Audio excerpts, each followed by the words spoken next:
67 kapal, tetapi sekarang sudah bisa mencapai 80 kapal. Kira-kira perkembangannya ada progres dari INPA ini sendiri. Ke depan tentunya kita tidak statis. Tentu kita ingin meraih sesuatu yang lebih besar lagi, dan tentu nanti dalam waktu dekat ini nanti kita akan kembangkan INPA itu menjadi yang lebih baik lagi gitu, atau lebih luas lagi cakupannya, kira-kira demikian.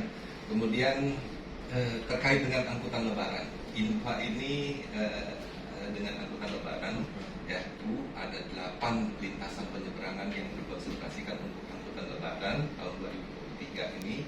INPA mengambil pelayanan kira-kira begini. Untuk Merak Bakahuni itu, angkanya mungkin agak lama. Sebetulnya untuk Merak Bakahuni ada 17 kapal INPA. Kemudian untuk Ketapang Gilimanuk juga ada 17 kapal. Yang lainnya untuk Padang Bayi Lembar ada 7 kapal. Kemudian Kayangan Koto Tano ada 6 kapal. Jaringan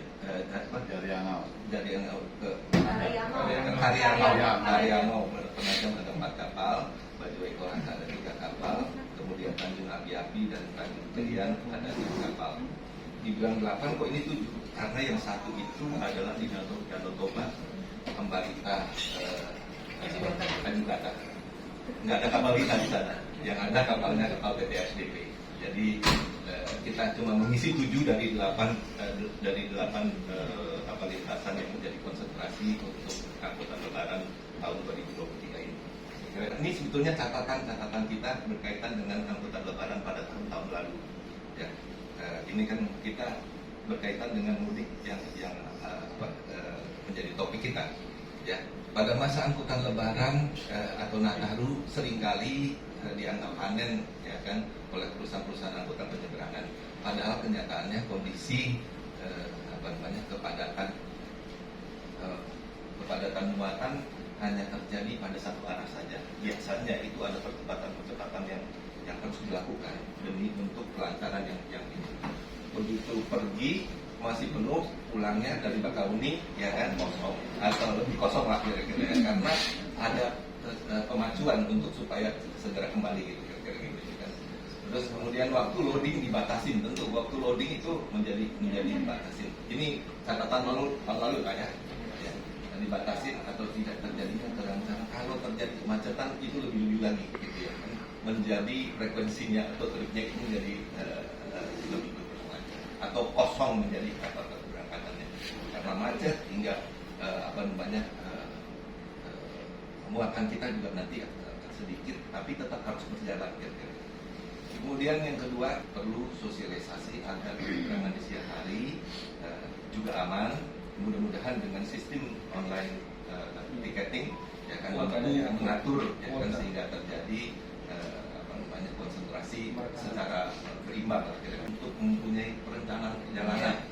Itu penting, harus digarisbawahi ya kan, bahwa perencanaan perjalanan itu harus menjadi kebiasaan atau habit, terutama dalam kaitan yang peak season.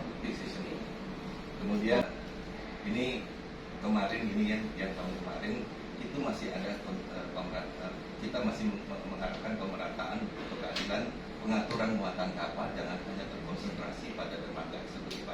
Kami paham betul-betul dermaga eksekutif itu begitu mempesona mereka yang ingin berangkat ke sana. Bukan salahnya daripada PT SDP ini, tapi orang langsung berkeinginan kalau mau pergi ke nyebrang itu maunya ke eksekutif aja. Akhirnya apa? Banyak penggemar eksekutif, mobil masuk itu semuanya, sampai yang namanya antrian mobil itu keluar.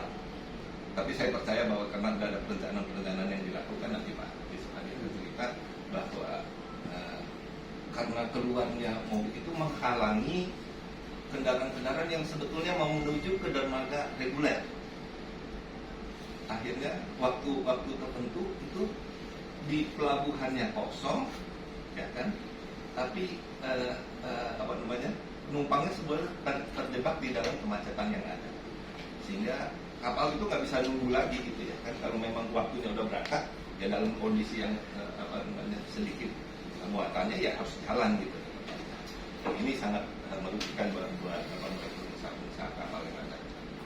kemudian yang ini adalah pengaturan kendaraan yang masuk antrian ke dermaga tidak menghalangi rute yang tadi ya sudah. Kemudian yang beberapa waktu lalu kami juga sudah mencatatkan tentang gangguan cuaca ekstrim. Kemarin BMKG itu mengingatkan kepada kita bahwa ada kemungkinan, ya kan, prediksi ini itu cuacanya kurang bagus gitu kira karena ada anomali perubahan cuaca yang begitu rupa. Mekanismenya sebetulnya sudah ada yang disepakati bersama bahwa nanti dari BMKG itu akan secara dini, ya kan, perkiraan cuaca ya yang terutama akan mengganggu dari penyeberangan itu sendiri. Mekanisme ini tentu menjadi bagian yang merupakan kecepatan. Kalau memang itu terjadi, tentu harus diantisipasi secara bersama.